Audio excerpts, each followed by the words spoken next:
To turn on my mic. Yo, welcome back to the show. It's BVG Presents live on Rock 102.1 KFMA, streaming worldwide at KFMA.com on this beautiful Tuesday, the first day of July 1st. Good morning, Rico. Good morning. And good morning, Tucson. Thank you guys for tuning into the show. Yes, we are kicking off the month fresh and strong with tickets giveaway for the Offspring coming up at 7 o'clock. Keywords, go fly yourself to Nashville, Tennessee. And since it's Tuesday, we're going to do another tap out with Kelly and the Craft Pizza. Tony and Heather will be in the 8 o'clock hour. We'll give away $100 gift certificates there, Fine Establishment as well. Before we get into the podcast broadcast, going to be a lot of fun stuff to cover. Of course, we'll do a 5-star review as well. Who did you review this week, Rico? The Purple Penguin Candy Emporium. That's here locally? Oh, yeah, it is. That's amazing. Of course it is. The Purple Penguin Candy Emporium. I've never heard of this place before. That's fascinating. I get that, which is awesome. So, so we got another 5-star review coming up. F My Life's and everything else. You know, I've been following, and I haven't talked about it because, you know, it's like murder mystery and all that stuff. Remember the Idaho murders of the 4 co-eds, the 3 beautiful blondes, and the one boyfriend that got murdered in their house in Idaho out of nowhere?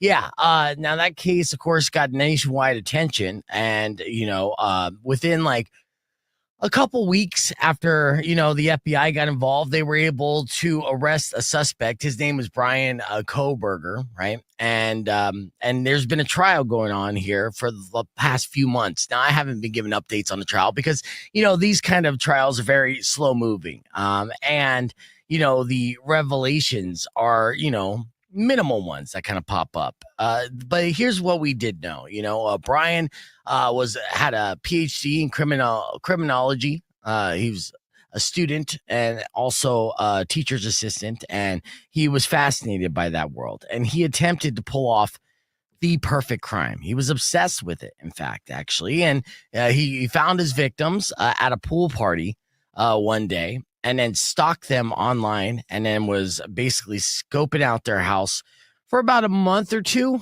before he made that fateful decision to go there in the middle of the night and commit that horrific crime. And we know this for a fact because of DNA evidence found on the sheath of his knife, cell phone pings, you know, in the area. And, you know, with modern technology, you cannot get away with pulling off the perfect crime, especially when it's such a graphic physical crime. Mm-hmm. You know what I'm saying, Rico? Oh, yeah. Are you looking it up right now? No, I'm listening. Okay. Just beyond a reasonable doubt. It's at that point where it's like there's no getting away from that. Well, here's the reason why I even bring it up, because you know, it was revealed yesterday that it looks like Brian's defense attorneys are seeking for a plea agreement. He has agreed to plead guilty to all charges. So, you know, that's 4 counts of first-degree murder, 1 count of felony burglary in exchange for avoiding the death penalty. Now, obviously, the victims of the the family's victims are right? What am I saying? Yeah. The family of the victims. Yeah, thank you. You know, they're upset by this. Right. You know, they wanted to see him fry. They're furious. And he got scared that, you know, he was going to be murdered as well. So him basically pleading guilty, admits to the, you know, that to the guilt, which we all kind of knew. The evidence was pointing there. It wasn't overwhelming evidence. And there was times that it looked like, oh no, there's a loophole here. Oh, there's, you know, the technicality there. Right. You know, because considering he was, you know, a criminology student, you know, he did cover his tracks to the best of his ability to a certain extent. Sure. You know, like when he was going in the area, he would turn off his cell phone. He would do certain things to kind of prevent him from being digitally tracked. Thought he was being smart. He thought he was being smart. Like I said, he thought he was committing a perfect crime. But then, you know, when you go in and gruesomely, physically attack and murder people, then, you know, in the heat of the moment, in such a short amount of window, you're going to make, you know, there's going to be room for error. And in this case, you know, it was just as simple as leaving a nice sheath behind that was enough to be like the quote unquote smoking gun. He missed that one episode of CSI, huh? No, I mean, I bet you he was regretting it too. You know, when he went back and he did his whole check, he was like, oh, don't have my sheath, I'm screwed, right? I mean, he probably knew that. But yeah, so it's kind of open and shut at this point. He is going to be pleading guilty, and again, it is controversial just because the families are so distraught and devastated, and they have vengeance on their minds, so much so that they want him to die so bad. But he's going to get away with life in prison without the possibility of parole. Now, if you're a family member of these victims and stuff, are you going to be happy with this, or are you going to want to seek blood as well? I think it's reasonable to hear them. You do hear cases that forgiveness is kind of kind of hard to understand when families are like, you know what, we forgive them. Yeah. For me, it'd be hell or high water. I mean, personally, it'd be that movie plot where I try to get my way into jail to take care of business myself.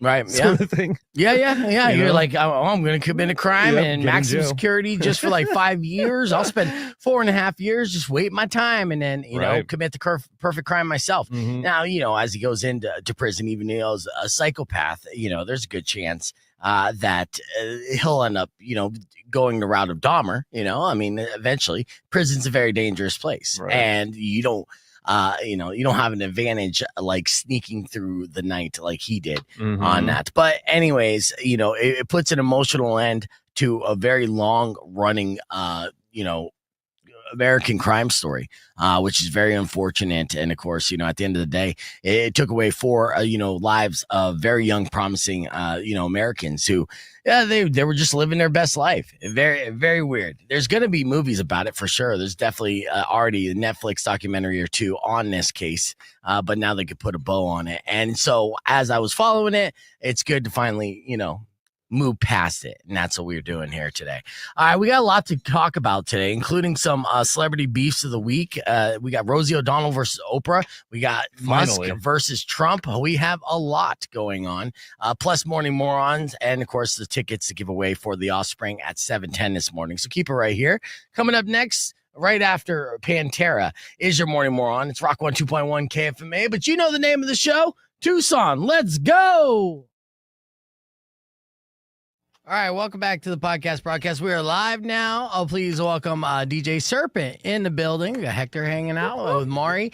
All right, so a couple things I will touch on right off the bat. Yeah, I let Scott know that the app and the website streaming is down, and that sucks. Hector, get that microphone close to your face.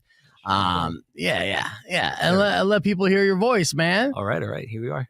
All right. So we're going to be covering a lot here over the next hour or so. Yes, it didn't rain where I was at. Did it rain where you were at? No, just crazy wind. I know, dude. What a tease. A little monsoon tease as we're getting it. But, it should be cooling down here going into the weekend, the 4th of July, and hopefully there'll be some rain. But we'll be reporting on that. And then hopefully Scott will wake up eventually, my engineer, and fix the streaming issue that we've been having this morning. So Patrick, he listens out Benson. I know Liz, she works and she likes to listen on the DL while at work, and unfortunately she can't do that through the radio. So she got to do it through the app. And this is problematic. Rock 102.1 KFMA. Welcome back to Beef Vegan Presents. We're live on the podcast broadcast. We got a DJ Serpent in studio who's going to be doing a cool gig at the BrickBox on the 12th that we'll be talking about. But before that, there's a man out there trying to give a warning to everybody about the rise of leprechauns, and it doesn't look good for us. Yes, you thought it was going to be AI sex bots, but that's for tomorrow. Today, it's about the rise of leprechauns. We're going to talk about that story, but on the podcast broadcast, I want to share with you some images from way back when that would never fly today. So you got to join us, youtube.com/beefvegan. Then we'll be back after music from 3 Days Grace. Here's Apologies on Rock 102.1 KFMA. Yeah, a couple pictures I'll show you real quick. First and foremost, this was the mugshot for our Florida man, if you heard that. And so our Florida man today, he got stabbed. He went to the hospital, got emergency surgery for said stabbing. And then while in emergency surgery, the nurse found crack stashed in his rectum. Fantastic. And tinfoil, a crack pipe, which is long and everything else, very phallic-like, and then a lighter. So it's just you don't need to put the lighter in the asshole, man. There's so many places you could put a lighter, in your front pocket. He looks more upset that they found it versus getting the surgery done. Yeah. I don't even know where he got stabbed, but, he made a full recovery, and now he's withdrawing from crack in a Florida jail. So, all right, let's see. And then on top of that, all right, so let's get into this. This is pretty cool. All right, so 50 ridiculous pictures from the past that would never fly today. That's the name of this piece that I came across. Like this first one was actually like almost a cartoon from the future, a cartoon about a hypothetical pocket telephone. This came out in 1919, right? You're like, who would have known? We're going to have pocket telephones. So obviously this would still fly today. But yeah, that.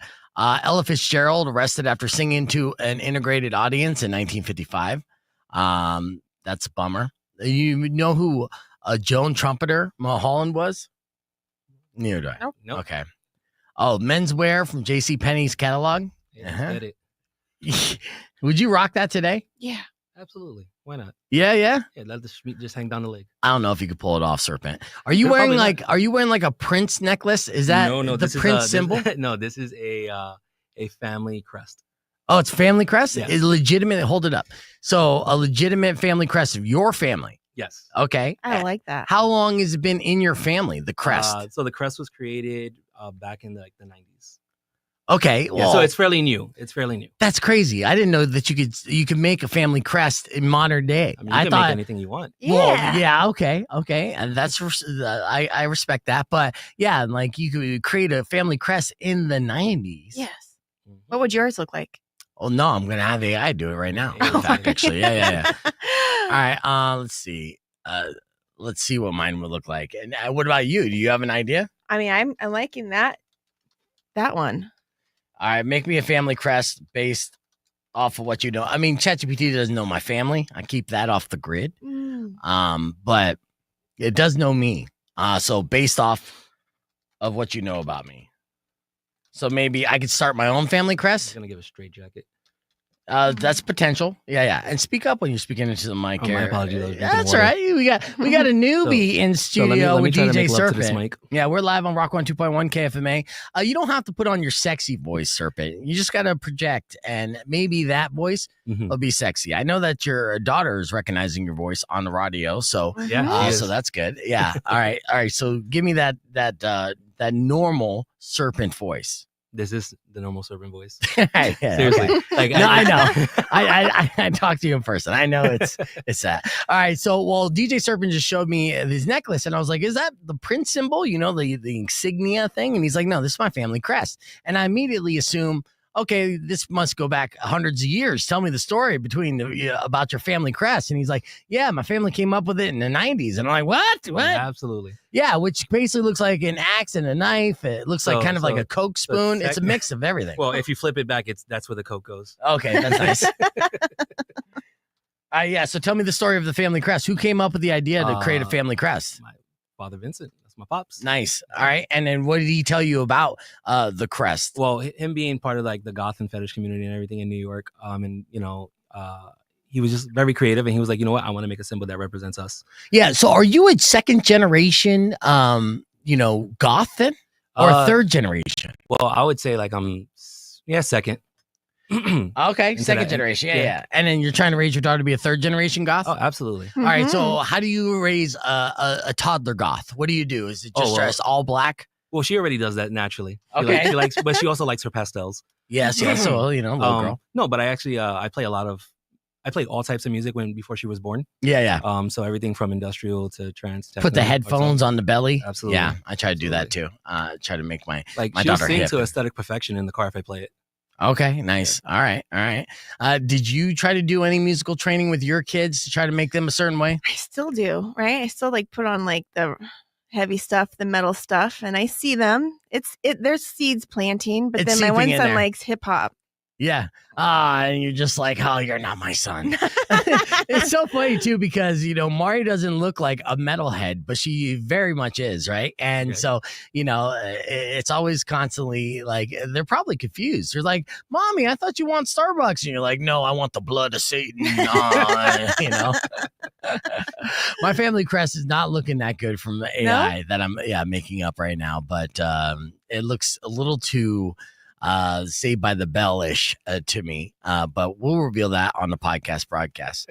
All right, let's get into the top story today. There's a man who's trying to give a warning to everybody, okay?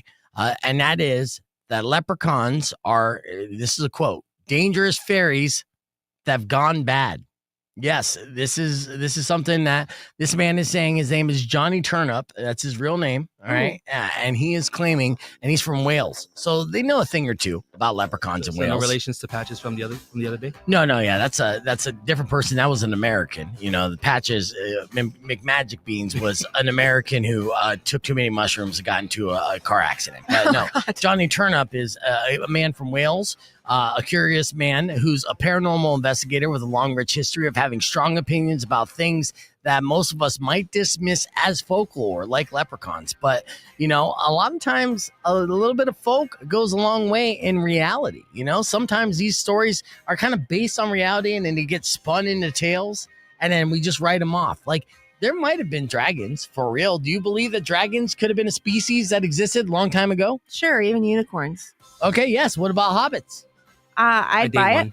I'm with one right now. Yeah, you date one. Yeah. So, I mean, I did see her use the stepping stool just to grab my old tobacco devices. So yeah, you're right. So yeah, like hobbits. Sure. Okay. Yeah. So these kind of things, they're all based in reality and then they get kind of spun. So there is a possibility, maybe a long time ago, that some sort of leprechaun creature existed. Maybe it still does exist and they are dangerous fairies. So that's what Turnip's been saying. He's described them as fairies who have been driven insane by greed, alcohol abuse, and resentment. Yes. Actually just sounds like the Irish in general. I was about to say, it sounds exactly like something. Yeah.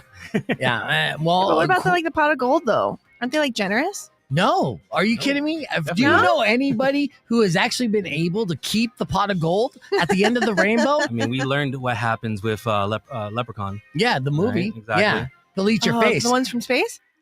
Well, that was a sequel. We don't look at that as folklore. But no, let's think about this in reality, right? Like, yes, this pot of gold at the end of the rainbow, we all know about it, but nobody's ever been able to claim it because these damn greedy alcoholic leprechauns are getting in the way and preventing that. So, his extensive experience, he claims to be very real and that these dangerous fairies are very dangerous, right? So that's why I said dangerous twice. And you think it's a joke, but ask Johnny Turnip, he will claim it's not. So, you know, it's all fun and games until you see a leprechaun fairy who's drunk, who's trying to like F your face.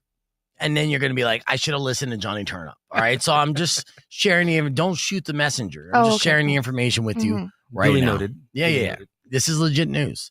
And thank you for listening to your legit news source here on Rock 102.1 KFMA. We got a lot more to get to on the podcast broadcast. You can join us youtube.com/beefvegan. We got music on the way from the Ramones and Incubus.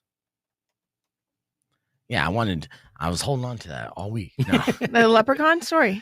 Yeah. Okay, maybe I came across it this morning, but I was like, I can't wait to talk about we won't ask secrets. Dangerous leprechauns, right? See, Dave said, I feel targeted with this whole leprechaun Irish thing. I'm sorry. I apologize to the Irish people as a whole. You are not all greedy, alcoholic, they are triggered, angry people in general. I mean, it's a stereotype that I do not believe in. All right. Did you know that back in the day, they used to have vending machines in the 60s that would dole out whiskey? Now, you remember the cigarette vending machines, right, in the 80s? But yeah, this is a picture of ice cold whiskey vending machine.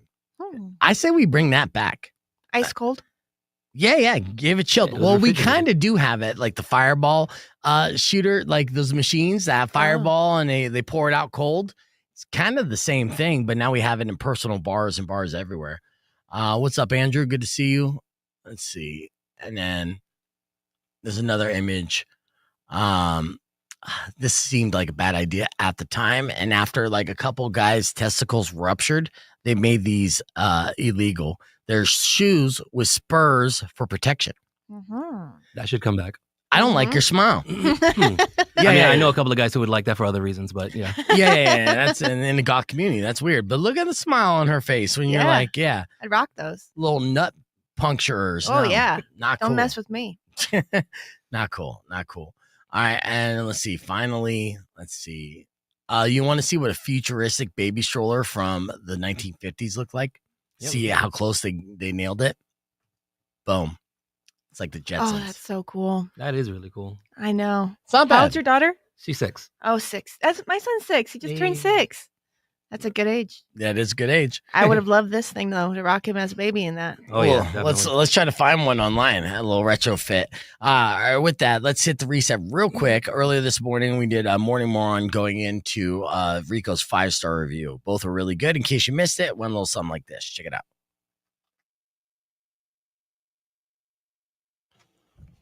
All right, that was a quick break. Pantera here, Rock 102.1 KFMA. It's now 6:15 and time for your Morning Moron. Let's do it. All right, today's Morning Moron is a criminal that outed themselves just by showing off their wealth, right? And most importantly, showing off their bounty, what they were able to jack. Now, it was a former jewelry store employee that learned a valuable lesson about stealing merchandise and selfies and how those two don't coexist together. They should not.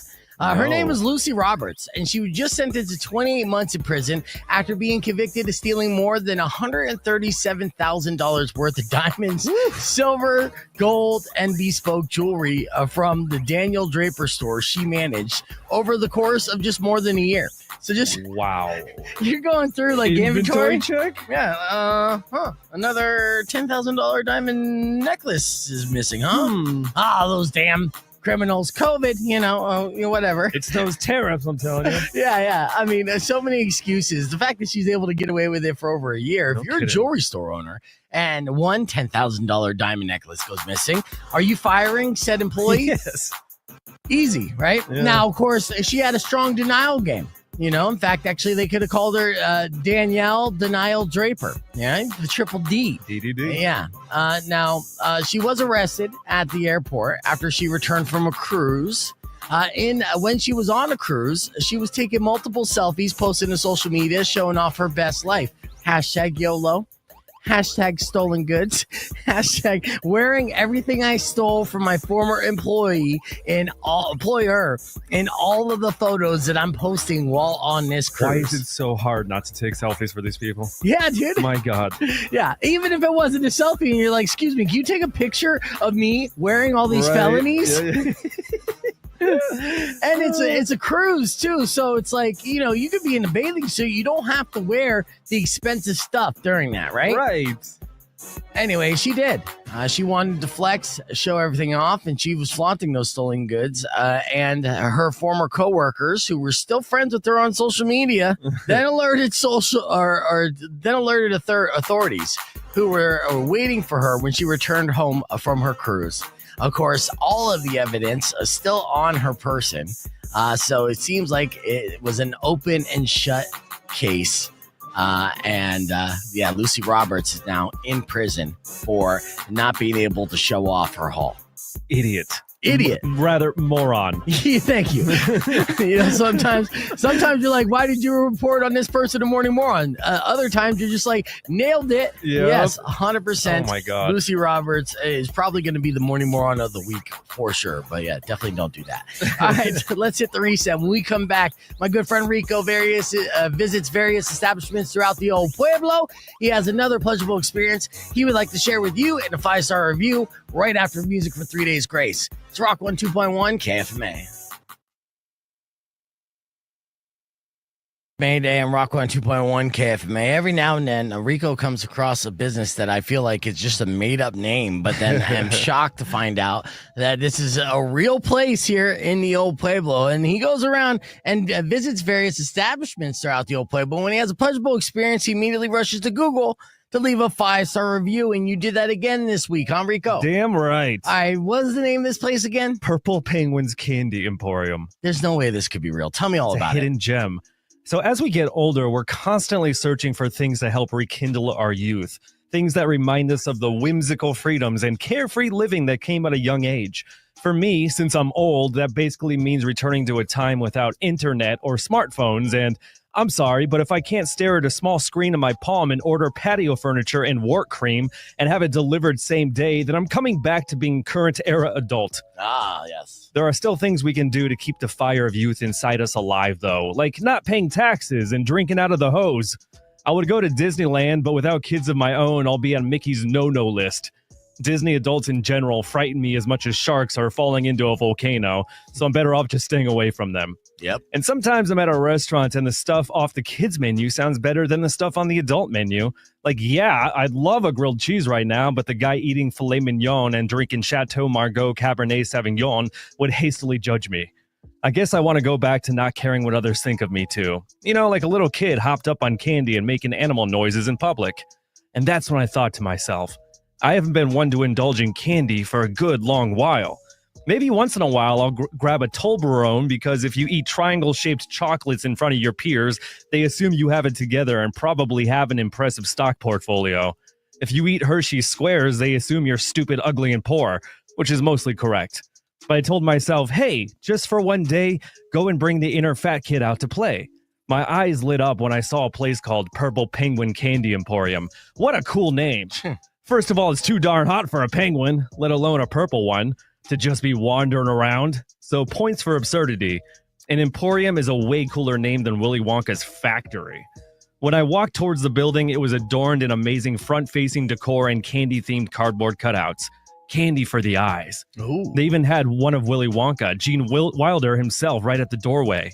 I was getting my hopes up now. If I saw orange dwarves with green hair walking around doing price checks and singing rhyming tunes to misbehaving Zoomers with stupid haircuts, I would die happy. Honestly. I walked in and it was like an immediate time machine into the past. Wooden walls, shelving, old-timey machinery, and wicker baskets with checkerboard liners holding tons of all sorts of nostalgic confectionaries and sweet delights.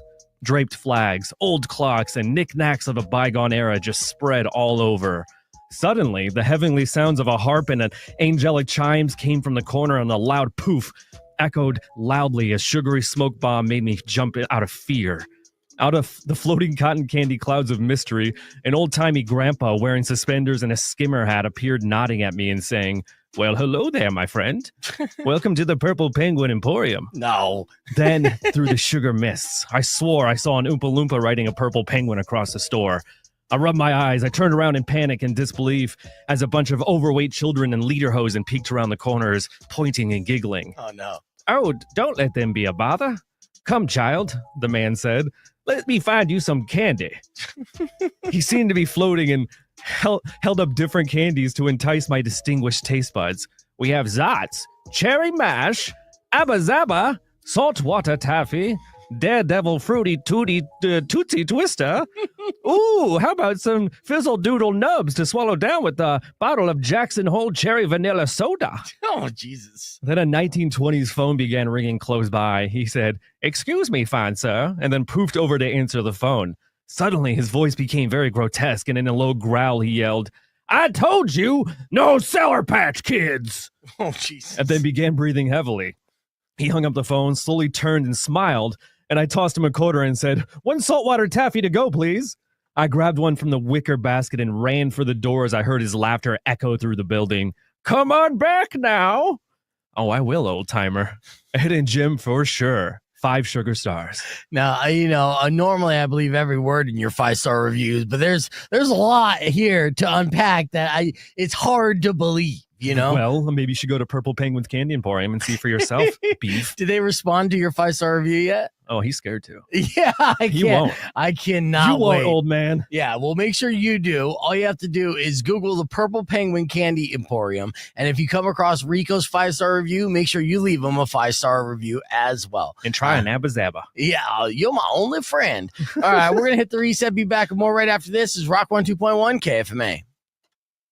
All right, so there you go. Yes, Mario was surprised and honored that Rico did a 5-star review based off her recommendation, which I didn't even think it was a real place. Dude, the it's Purple real. Penguin It's Candy incredible. Emporium. Yes. It is that incredible? Oh, incredible. Is it massive in scale? No, it just has any single candy you could ever really dream of. Like, it's like, Willy Wonka, but like in Tucson. Like, it's just incredible. I'll pull up images of that here. We're going to be on there. You don't know until you go there, though.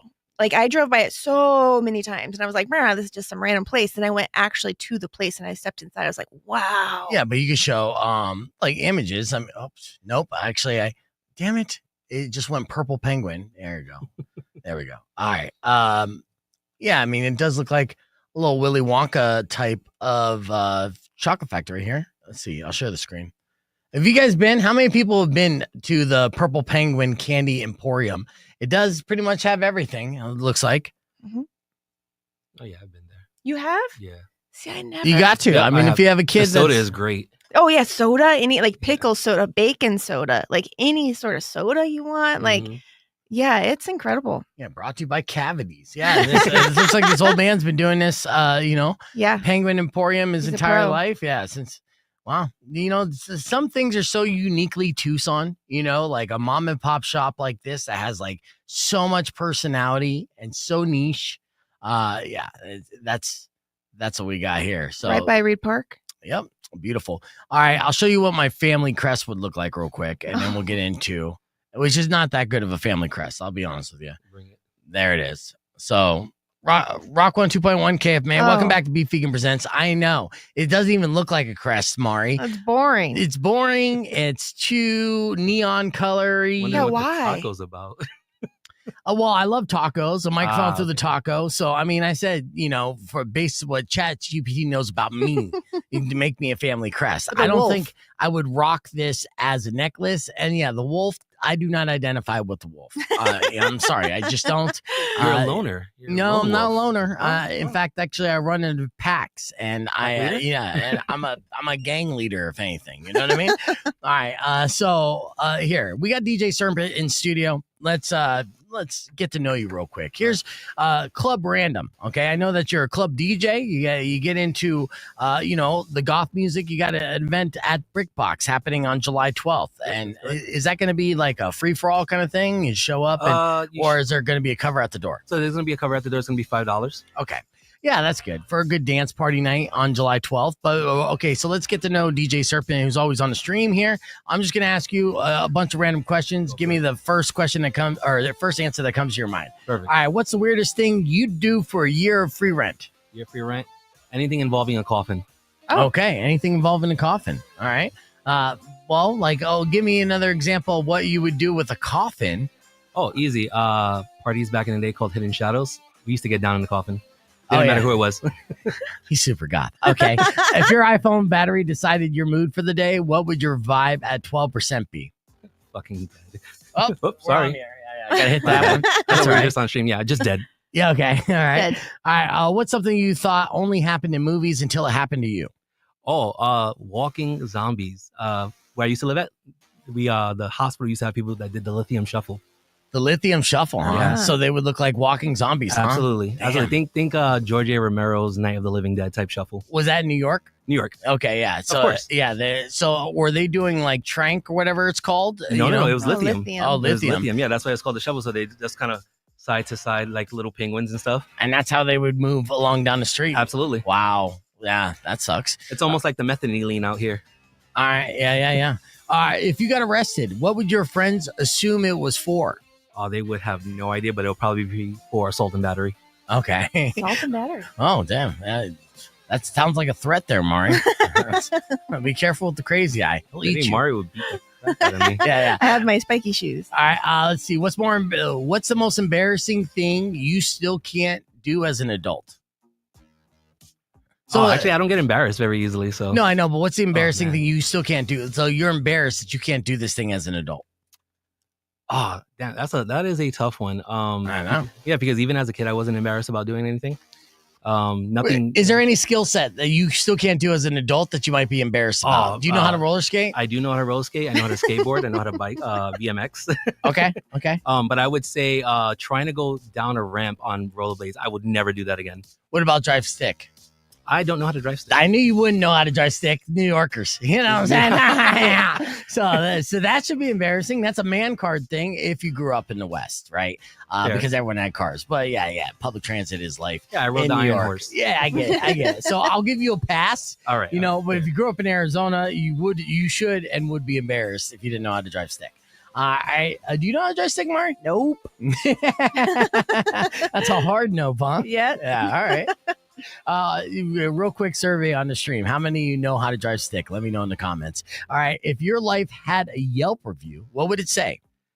Dumpster fire on Sundays, hot garbage Monday through Saturday.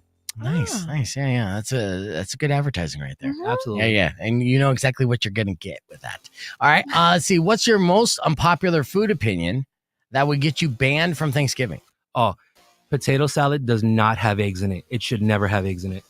Oh, you don't want to combine those salads. You don't want egg salad and potato salad Absolutely. to be two in the same. I fight every single time over that.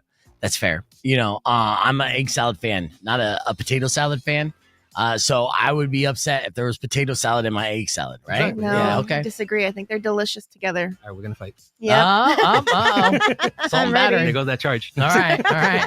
All right, let's see. If you could instantly know the truth behind one internet rumor, which one would it be? Ooh, why Johnny Depp got fired from Pirates of the Caribbean. Oh, yeah, that's good. I 100%. thought it was the Amber Turd thing that got him fired from the Pirates of the Caribbean because, you know, all the different information was coming out of that domestic dispute. And but you also have to think that Disney probably is tired of paying so much money for that man. That's true. Yeah. Yes. Yeah. And Pirates of the Caribbean are just like, hey, this is just one of those kind of like layup franchises where we don't need a $20 million actor to demand a back end and everything. So yeah, I think you might be onto something. All right, let's see. What's a fashion trend you swear you'll never try, even for clout? Now I know that you're a fan of black on black on black on black on black with a little bit of blood. All right, so with that, what's a fashion trend? So I would never do those skinny jeans like with the double pants and the double belts below the waist. Okay, yeah. Well, I think luckily those are coming out. Those are out of style now. Baggy's back in. You know. Is it? Oh yeah. I would love the '90s grunge look to come back.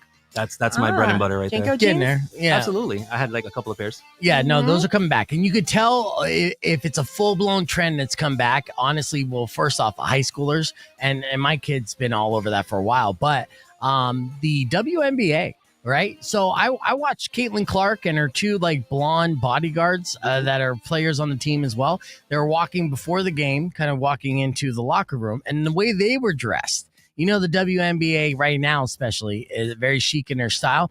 And Caitlin had super baggy jeans. So I'm like, okay, yeah, that's 100% back in style and it is a trend. Yeah. Forgot. I could dig it. Everybody. Yes. And especially for women. Yes. Yeah. So, I mean, it's always blowback of the previous generation. Previous generation wanted their pants so tight that you could see the main vein bulge, right? Now they're back to saying, okay, we like to hide everything, including that Mickey's 40 that I got in my pocket. That's a throwback, right? Yeah, you grew up in New York. It's like kids. Absolutely. Caspa. You just did that. You steal another 40 Caspa. Only people over 40 know that reference. I'm sorry. I had to throw it out there. Casper was wrong with what he did. Yeah, I know. Rest in peace. All right. A final question here for you, DJ Serpent. If your last text became a motivational poster, how inspiring would it be? Oh, it would be like 50-50. Okay. It'll inspire the people who actually know me, and it would just put down everyone else that didn't. Was it a mass text? Yeah. Were you just promoting the show on the 12th? Yes, I was. All right. Well, you probably got blocked by 3 people. I'll be honest with you. You'd be like, hey, man, I'm in New York. I don't. It would say live, basic stuff like live fast, die hard, and cool guys always turn away from explosions. And then that's it, because it's going to be something corny. Okay, that's fair. All right, there we go. We got to know DJ Serpent here. We're going to keep the conversation moving on the podcast broadcast. We got more coming up after music from the Killers. It's Rock 102.1 KFMA. And every now and then I'll tap into nostalgia of like Kids. Kids is just sad though. Kids was awesome. It was sad. Great, but it's The greatest action film ever.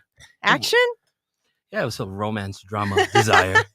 Got to enter that There's Pablo fights. Francisco level. I don't know if it'd be considered action, but it was the debut of Chloe Sevigny and Rosario Dawson. Absolutely. Yep. And that was massive. And the actor that played Casper, what a sad story that was, because he had the most charisma out of all of them. Absolutely. Like, Telly, had no business being an actor, and he kind of stuck around for a little bit, but he looked weird from the very get-go, right? But we all knew a friend, or my friends always knew a guy that was kind of like Telly, who was the pea hound guy who was like, smell my fingers. But Casper, was the skater, was a legit skater. He was just a real kid, right? In that circle that Kareem, or was not Kareem. What's his name? Kareem? No, the director of Kids. I don't remember. Name? I want to say it's kind of like, God, it's right there on the tip of my tongue. I know. Think. Because I'm a big fan of his work in Kids and Gummo and several other things. Oh, yes. Yeah, he actually did some mainstream projects as well. Oh, Harmony Korine or something like that. His first name is Harmony. Harmony Korine, yes. Harmony Korine. I told you. Got it. I'm a goddamn Better fan. than the Google. It was written by Harmony Korine. It was directed by Larry Clark. Yes, but Harmony Korine at the time was a child as well. Mm-hmm. So like a prodigy and stuff. So he wrote this and outlined it basically based off the crew of people that he was hanging out and seeing in New York. And so they cast Casper. And I don't know the name of the actor who played him and stuff like that, but what? She's on it. I'm on it. Okay. But yeah, so like, the last we saw him was Friday After Next, I believe. So he was, in that, and that was a good blockbuster film for him, a good payday. And then drugs and his trauma kind of took him out. Growing up in New York is really rough, and interesting. A lot of people say like if you can make it in New York, you can make it anywhere, and that is the truth. Yeah, but I think there was some family trauma and history there too. So I think he was homeless at the time, or came from a broke family. Been there. Yeah. So drug and alcohol abuse took one too soon because again, he just had the charisma, and he reminded me of friends that I had growing up. Justin Pierce, yes, rest in peace, Caspa. So yeah, and Harmony Korine. If you look up Harmony Korine, what's the last mainstream movie or project that Harmony Korine was involved? I think it was Spring Breakers. Spring Breakers, yes. Spring Breakers is a weird movie as well. Yes. But that's in the vein. Have you seen Gummo? Did you watch Gummo? I have seen Gummo. I watched it. Yeah. Yeah. I don't remember a lot of the details. Oh my God! First off, Gummo almost seemed like a real life Beavis and Butthead because he found. He was one of those people, kind of like Dee Antwoord, right? Who found the beauty in abrasively ugly. And Gummo was, these Ohio white trash kind of inbred characters who were abrasively ugly, but then beautiful in their own right. And it's just strange. So here's the for some reason I remember the movie being, I think, almost black and white. No, it was not black and white. Here. In fact, actually, I'll show you the image or the movie poster for Gummo. So good. So that's the movie poster for Gummo. And in it was these two boys. Oh God, I gotta make this bigger. Oh, wasn't there a scene in there where they found a bunch of cats? Yes, right? Yeah. Yes, and they would kind of like not kill cats, but yeah, they would kill cats. Yeah. Bottom line. Yeah. I never saw this. Oh God. It's so weird. It's so strange. It was Harmony Korine's directorial debut that he wrote. And at the time, and let's just keep in mind, I was doing a lot of psychedelics at the time too, and really expanding my mind. So like, look at this bathtub and stuff, right? It just captured this middle America white trash, ghettos, white ghettos, really, of Ohio, and that kind of culture of these kids, and kind of followed them around. And it's a very uncomfortable film at times. This Easter Bunny kid again was just random, and it was a take on just kind of like popular culture and whatnot. And it is just a unique movie. There's Chloe Savini; she was in it as well, and it is worth, for the sake of art, worth watching. But again, it's not a popcorn flick. It's not something that you're going to be like, oh yeah. You're going to have to kind of like have the discipline to watch it, and almost like you're watching Faces of Death. Right. You have to just sit there and bear it. Oh yeah. And Good Morning Cactus Robot. All right. So whatever that may be. All right. So yeah, Gummo, definitely watch that if you could find it. yeah, you go to Casa Video. They have it all. Oh yeah. Would you do that? I go to Casa all the time for our kids' movies. Okay. I love it. I would not be surprised if your husband Kenzo, because he's a skater, right? No, he did a Gummo board for the skate shop once. There you go. Yeah, so he's seen it. Yes. I've never seen it. Yeah, it's hip, it's underground, and 90s like B cinema at its finest. Him and Harmony Korine and Greg Araki were two directors in the 90s that I was full blown massive fan of who were so underground and so weird that they couldn't be mainstream? There was a director that I liked watching, and they did Cool World. Okay. I can't remember the name of right. I remember Cool World, but that was like a blockbuster, right? Because that also starred. It was Cool World was half animation. It was like Who Framed Roger Rabbit, right? Oh. So it starred Gabriel Byrne, and Gabriel Byrne's like banging the cartoon. That's the difference. It was.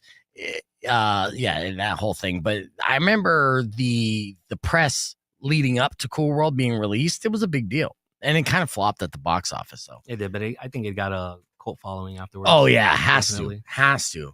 And feel that? Look at me, cinephile. See, I used to work at a video store, right? And so I was all about that shit, man. And then unfortunately, my taste was too weird. If I tried to like tell a pretty girl, like, hey, you got to watch this. Like I told this girl, Denise, who was my downstairs neighbor in Flagstaff, who was smoking hot. And she was always flirting with me and stuff. And I told her that Doom Generation was one of my favorite movies. And Doom Generation was a Greg Araki film. And it's like apocalyptic future kind of thing. It starred Rose McGowan as one of the actors. And in fact, actually, you'd recognize the guy too. Or maybe you wouldn't.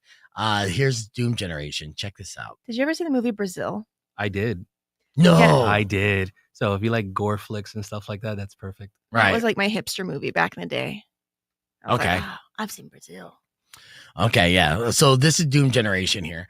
And so this is almost like a throuple kind of love story here. And Rose McGowan, it's peak Rose McGowan. Mm-hmm. Savagely funny ride.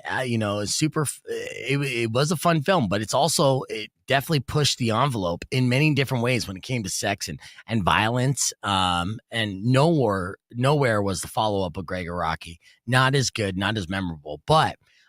Doom Generation is very sexy flick, and that's 100% because of Rose McGowan and just the cast in general. But there's one scene that I always remember, which was the breaking point for Denise. When I was like, I'm talking it up. I'm like, you gotta understand, it's like one of the greatest films of the generation, and blah blah blah blah blah blah.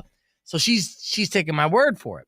I'm also telling her Steel Reserve is awesome. So I was way off when I was 21 years old. So at one part in the scene, basically Rose McGowan hooks up with the side character, this guy who comes out of nowhere, the hot, good looking guy. And so like her and her boyfriend are on a road trip. They come across this guy who's like a killer. And so then she ends up hooking up with this guy. Now the boyfriend, who kind of looks like Keanu Reeves, a young Keanu Reeves at the time, it basically cucks out and watches them and masturbates, right?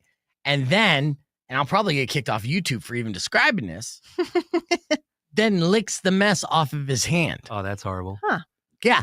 And this is what I told a very pretty girl that was going to NAU. Be like, you got to watch this movie. It's amazing. Oh, just wait until you see the jizz part. Oh, amazing.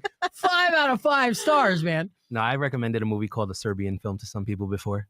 That's messed up. Serbian film? Yes. Okay. I don't look it up. Don't bring up a photo of it. Okay, yeah. I don't want to get like flagged or anything. No, you wouldn't get flagged, but just the context of that entire movie is atrocious. Mm. And anything with, I grew up watching like a lot of gore horror movies, so that's my bread and butter. Okay. What age would you show your daughter a gory movie? Oh, she's already seen gory movies. Oh, she has? Yeah, she's seen Saw. And Future Goth, dude. Yeah. Future Goth. God, I haven't even shown my kids the Marvel movies because I'm like, oh, PG-13. But I'm like dying to do that because I just love movies. Yeah, dude. Don't be such a wuss. You just got to spin. You got to do the cinematic spin on it. Like I studied film in high school, so all that stuff actually stood with me. So I'm like, listen, look how they brought in the camera. Listen to how the music they're using to set the mood. It's not real. Yeah, things like that. Yeah. All right. Sorry, I got distracted on the comments there. Yeah, now I got to go watch a bunch of movies today. I'll give you a list. No, I want to watch the ones I watched. You don't want to break your morality with the things I give you or suggest. I'm not trying to drink blood today, Serpent. We're not talking about Dracula beef. No, these are all gay. This is how he gateways people to become vampires. I see it. I'm not falling for that trap again. I don't go blah, blah, blah, Rock blah, blah. 2.1 KFMA. Welcome back to Beef Vegan Presents. Hanging out here with Mari and DJ Serpent here on the podcast broadcast, where we're just kind of reminiscent of some B movies that we were fans of growing up. Well, Serpent and I think Mari, she liked what, Bambi and any other Disney classics? No. Cinderella. No. What's the most obscure movie that you could recommend to somebody that most people haven't heard of? That you're just like, dude, it was that Brazil movie. I remember but it's crazy because my life is just so different now since kids, right? So it's like that cool part of me is like somewhere dormant and I can't recall that stuff. But I used to watch a lot of movies. I used to be cool. Yeah. No, you still are cool. A little bit. Well, you know what? Coming back. Yeah. Listen, you help me watch the show every day. Yeah. There you go. Whenever you're on, I'm definitely tuning in. Oh, thank you. Yeah, whenever that may be. What is the definition of cool? Well, study found that, scientifically speaking, it does come down to these 6 traits. So are you cool or are you not cool according to science? So let's break this down. All right. So coolness is what makes you cool is fairly universal. These 6 traits define a cool person. All right, that most people think make us cool. Okay, being extroverted, adventurous, open, autonomous, hedonistic, and powerful. Yeah, there we go. All right, so cool. You're probably know what the first 3 mean, right? The other 3, like the autonomous, means you're independent. You don't try to fit in. Right? Hedonistic means you can enjoy yourself without feeling guilty about it. Look at this guy. You got that? No. And powerful means you're confident and you don't let people push you around. Right? Now, I've been, I feel like I've been tooting my own cool horn for quite some time. But with science backing this up, then... Yeah, then You're that's a cool. hard flex. Thank you, Professor Mari. They noted that coolness is a social construct, right? Everyone kind of polled had to be familiar with the word cool for their vote to count. Some people didn't even know what that word means, and meaning that movies, TV, and social media has taught us what cool means. So they're just kind of repeating that definition. So basically, our idea of cool is basically what we've been taught what is cool through our media consumption. So will it be different in 20 years? Depends on what we watch. I mean, yeah, it might be cool to do a stupid little dance on TikTok. It might be cool. Oh, my daughter does that. Yeah. It's cool now. To tuck it back and, be like, look what I can do. I don't know what's considered cool. But past studies have found that being friendly and competent are also seen as cool traits. So don't be afraid to be a good person. And authors of the study were also quick to note that being cool doesn't mean that you're a good person. So you could be cool and a garbage person. Yeah. So, but I think the coolest people in history are also the nicest people, right? Mm-hmm. So think about that. That's right. All right. We're going to keep the conversation moving on the podcast broadcast, wrap things up with the beef tip after these words. You can join us youtube.com/beefvegan or keep it right here on the coolest radio station around. Rock 2.1 KFMA. Yeah. It's not. I'm just lying. No, you're literally this specifically for your show and this station. This is my only station that I have. Wildly unpredictable is what they're selling us as now. I don't know if you guys heard that commercial. Wait, really? Yeah, dude. I'll show you. The lady who brought me in was like, "Oh yeah, I'm sure you're gonna talk about something very inappropriate today." That's what she said. I love her. Did you see my vampire crest? All right, so let's see. I'll show you. They're running this ad now, which is so weird, saying advertise on the station, right? Okay, here it is. This is legit. All right, and you probably heard it if you've been listening on the FM side. Check this out. Hey, Tucson business owners, if your marketing plan involves shouting into a void, it's time for an upgrade. Get your brand heard on Rock 102.1 KFMA, home of the wildly unpredictable Beef Vegan Presents morning show. We reach adults 25 to 54 who juggle careers, kids. Yes, the fact that they threw that in there, they keep in mind, this is a company that kind of not acknowledged us and did not expect this to work at all. Now they're completely doubling down and be like, hey, check out this fucking lunatic. Spend money with us. Wildly unpredictable. And that's only one example. I caught your commercial yesterday. Huh? I caught your dietary commercial. Oh yesterday. yeah. For renewed health, which I have to meet with today. In fact, actually, a couple meetings on that. Thank you, Linz. Yeah, the wildly unpredictable now. So they completely own it and they double down on it, and now it's a selling point, which is funny to me, odd, and I guess it's a dub. It's kind of a victory. It is. Yeah. Let's see. All right. With this said, too, this week is kind of a monumental week for the show. Speaking of wildly unpredictable, it was, I believe, this week 4 years ago that we started this show. Wow. 2021. It was right after 4th of July. It was once because I was on vacation, right, and I couldn't start the show till after I got back from vacation. Yeah, I think you called me around like the 4th of July. Yeah. Let's see. Happy anniversary then. Let's see. Taco said, if I apply for the job, can it be the beef taco show? No, it can't. But yes, but you could apply for the show, beef taco show. Yes. I love beef taco. No, we're not rebranding. I like the name of the brand is the brand. It feels like it's good. There's no need to change the name of the game. Okay. We could always add more players to said game, but the name of the game remains the same. All right. But I mean, beef taco is great and all, but let's not confuse people even more, you know? I mean, beef taco show, they think I'm just going to be talking about tacos all day. Now right now they think we talk about vegan shit all day. So it's already confusing as is. Yeah, so you're going to have vegan tacos, carne asada, all that stuff. Yeah, exactly. No, Mari, stop. I won't encourage her. I promise. I know. Come on, Serpent. Just like shit. This is an idea that's going to stick with her, and then she's going to bring it up in our meetings. And it's Tuesday Taco Day.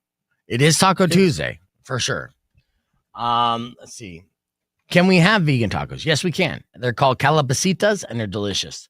Let's see. I think right now avocados. Okay. With or without toast? No toast. Calabacitas with or without toast? No, I mean, that's avocados. Oh, yeah, no toast. No toast. Eat it straight. I mean, we just read about the superfruit avocados and all the benefits on it. You did? Just another reminder.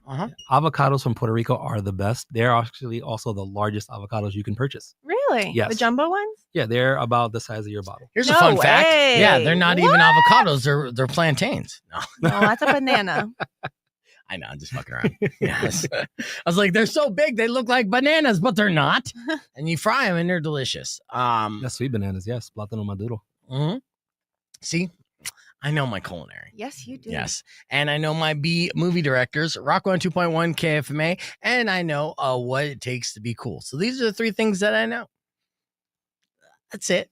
I was going to see if I could add to that list, and I'm like, I'm out. That is all I know. Well, I do know this beef tip that I want to share with you guys. Now, before I get into that, Serpent, thank you for hanging out with us today. Thanks for having me today. You could, if you're a fan of industrial goth, that kind of style in the music, and you want a dance party, our friends at BrickBox are hosting DJ Serpent. He's going to be DJing on July 12th. So that's the night to go check that out. It's super fun. Only $5 at the door. And we'll remind you as we get closer to that as well. That'd be great. Thank you so much. Of course. Now, here's your beef tip. It's a summer travel tip. Now, of course, 4th of July is this weekend. A lot of people are going to be traveling. And the planes right now are a mess. And it's super hot. So, swamp crotch is a thing. Did you know that swamp crotch can get you flagged by the TSA? No. Oh, yes. I have no clue. A woman's Reddit post is going viral after she said her groin got flagged by airport security at 2 different airports, and she had to be patted down. The consensus seems to be happening because it's summertime and she had the swamp crotch. Excessive crotch sweat or too much sweat anywhere can apparently trigger the scanners. Yes. All right. So people in the comments chimed in with similar stories. One said a TSA agent quite literally told them that their swamp crotch caused it.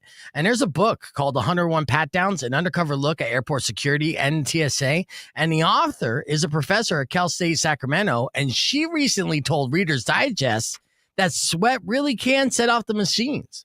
So when you're about to go travel, and it's a hot day, make sure you pat yourself down accordingly and do not travel with somebody that may have like a sexy voice or, kind of trigger different things that create some kind of moisture in areas you don't want to be pat down by the PSA. Because again, that excess moisture will get you flagged, and it will slow you down when it comes to your travel going to the airport. Yeah. Wow. So Thank you. you're welcome. I know. I mean, hell, after every show, do you not experience some sort of like a swamp crotch? Just from no? Mm-mm. No, really? No. So are you safest to fly as soon as the show is over? I guess so. No TSA problems there, Nope, huh? Not for me. You know what? You and the rest of the female listeners, so you're welcome. We did that for you for your traveling. So The pat down must sound weird. yeah. So whether you're flying for the 4th or anytime this summer, just keep in mind your southern nether regions could be a red flag for security, and that's your beef tip. Thank you guys so much for listening to the show. Tomorrow morning, we'll continue to give away tickets for Offspring. That will happen at 8:10 a.m., and we'll give you keywords so you can fly yourself to Nashville. But speaking of keywords, Robin Nash has your next opportunity to qualify for that trip. So keep it right here on Rock 102.1. Enjoy the rest of your day. Drive safe, ride safe, and as always, rock local. Later. When You sure it's not just a little swampy? upon a side of beef, soon will come and do all your grief. Yeah? But if you've been mean or kind of bad, Anyone on the I street? will knock out all All the your same? teeth.